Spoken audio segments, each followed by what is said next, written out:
Welcome to the last breakfast. Please enjoy the video. You start by making sure you have an admin account and a quick backup. Once done, proceed without delay. Open Settings, go to Storage, and tap Temporary Files to see Safe to Remove categories.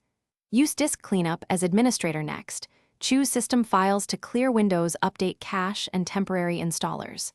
This first pass removes the low-risk junk that frees space immediately while preserving your documents. Make sure you read each checkbox so you don't remove anything you still need.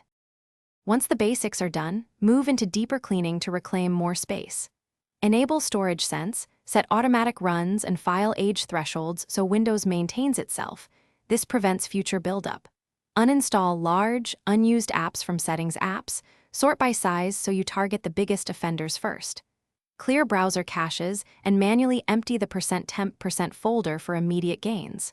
Finally, run SFC and DISM to repair corrupt files that can otherwise recreate junk.